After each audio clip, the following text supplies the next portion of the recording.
After having his wound on the right shoulder treated at the King Hussein Medical Center in Amman, Helt sits in his dimly lit hotel room at a table, his face buried in his hands. He remains there, silent and motionless, for about an hour before finally straightening up and revealing his sorrowful expression. For a brief moment, he seeks rest and tries to sleep.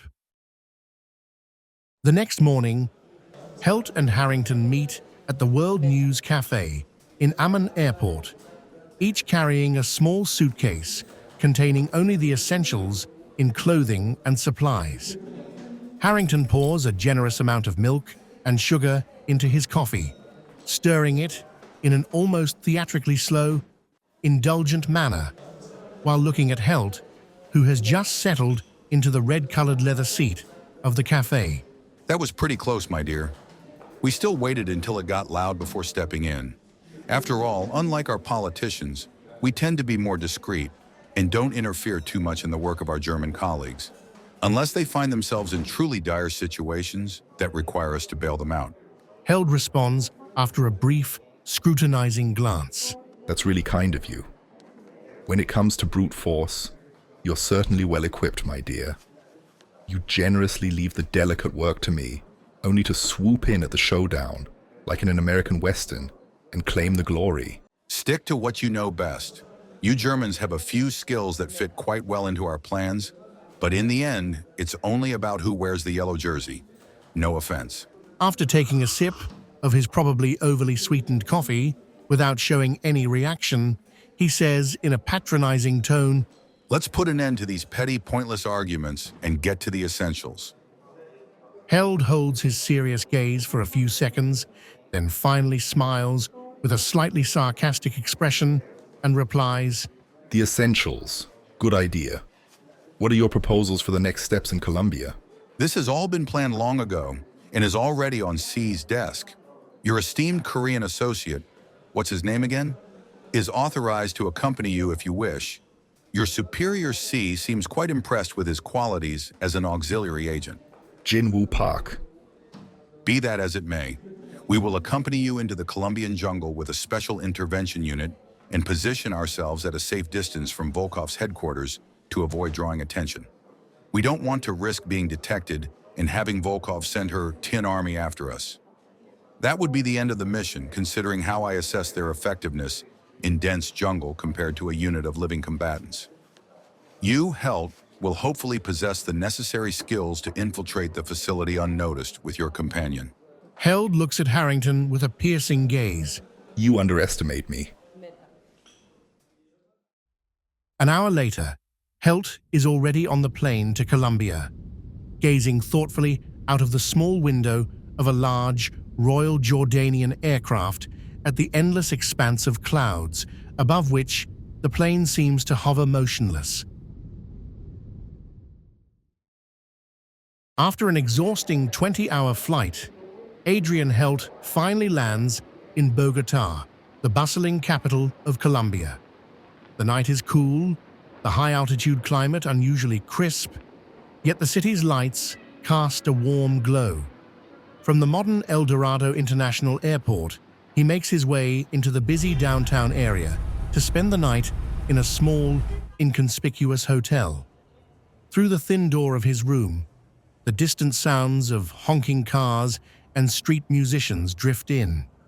Helt sleeps only a few hours before a knock on his door wakes him early in the morning. Adrian, are you awake? A familiar voice calls out. Helt jumps out of the plain, creaking hotel bed, and opens the door. With great joy, he sees Park's face beaming at him in his typically energetic and lively manner. The two embrace warmly, and shortly after, they sit in the modest hotel bar, sharing the experiences of the past few days over a rich, aromatic Colombian coffee. Adrian, I'm really sorry for what happened. That beautiful, intelligent young woman seemed very dear to you. Helt looks at Park for a few seconds before responding. You will help me put an end to this once and for all. With your help, we should be able to enter the facility without major difficulties. Am I right? Park smiles with a hint of arrogance. My guys from the Chlorophyll Syndicate and I did some groundwork. The facility connects to the internet exclusively through a specially configured satellite system. The data traffic is routed to a hidden node in Singapore. This node is completely isolated, utilizing multiple layers of encryption, proxies, and obfuscated IP addresses, making it undetectable in conventional networks. We had a hard time finding any trace at all, but after a sleepless night, we were in. Through high-frequency signal analysis and intercepted IP packets, we managed to exploit a vulnerability in the satellite transmission. We were able to inject small data packets, though they only revealed fragmented information about the facility's architecture. Held interrupts Park with a slightly mocking smile. Chlorophyll Syndicate. Impressive what you guys do in your free time. But this will be a whole different ballgame than hacking companies you consider harmful to the climate just to mess with them a little. Exactly. The facility is a digital Fort Knox. If I have a small laptop available, I can probably tap into that satellite on site and briefly disrupt the facility's security mechanisms, allowing us to slip in unnoticed. However, a lot depends on how many guards are stationed there and where exactly they are positioned. We weren't able to determine that with our resources. Held pats Park on the shoulder approvingly. No offense. I'm actually a little impressed. Shortly after, the two leave the hotel bar together and head to the domestic airport. A short, shaky flight on a small aircraft takes them to Villa Vicencio, the gateway to Colombia's eastern plains. From there, their journey into isolation continues on an old, rickety and overcrowded bus. Locals and a few tourists share the cramped seats, while cages of chickens and large sacks of goods are stacked in the aisle. Their path leads through grass-covered plains with large hills in the distance, slowly swallowed by dense jungle. Wow, this place is absolutely insane. I'm guessing it's not exactly in our employer's best interest if I do a little Insta story about this, or maybe? You're welcome to do that if you want to make acquaintances with a curious gorilla or a hungry predator on your way back through the savannah on foot. It's all good. It was just a thought. I'm back in full agent mode. After hours of jolting and swaying, the bus finally reaches the small town of La Macarena, a remote settlement on the edge of a national park. Eventually, after a steep climb, the Cascada Verde appears before them, a small, hidden eco-lodge at the jungle's edge. The wooden and bamboo structure blends seamlessly into the lush surroundings. Helt has withdrawn to the small rustic room, where a creaking wooden bed with a rock-hard mattress awaits them for the night and makes a call to Werner. Meanwhile, Park explores the lodge's surroundings, but, being a city-bred Korean, remains cautious and avoids venturing too far into the jungle terrain, determined not to repeat his encounter with a dangerous native species, as had happened in Kenya.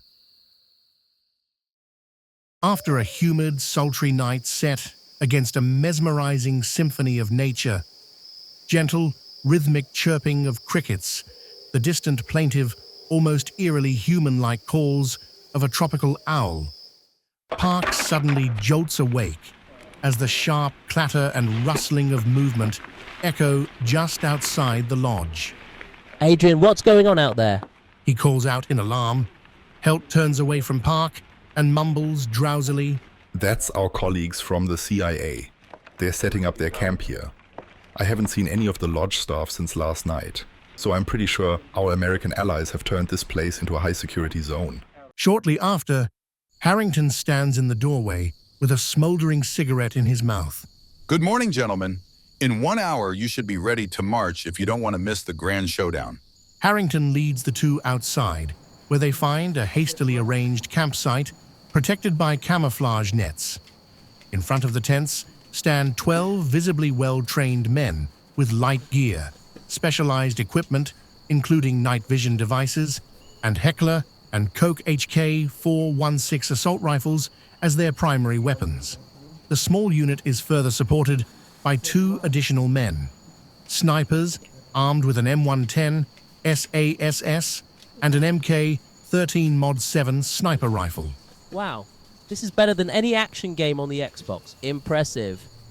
The strong scent of tobacco smoke lingers in the air as Harrington appears behind Helt and Park. Agent Calloway from the Special Activities Division is leading the assault team, while I am in charge of the Strategic Command. Held looks at him somewhat incredulously and asks cheekily, Did you perhaps marry the president's niece, my dear Harrington? Helt, don't get cheeky. What the German intelligence service considers major missions, I wouldn't have even mentioned over breakfast in my prime.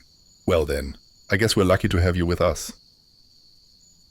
Right on schedule, the team, led by Calloway with Harrington, Helt and Park following, sets off into the dense jungle. Park visibly seems to enjoy the fact that they are embarking on the mission clad in intimidating-looking camouflage suits.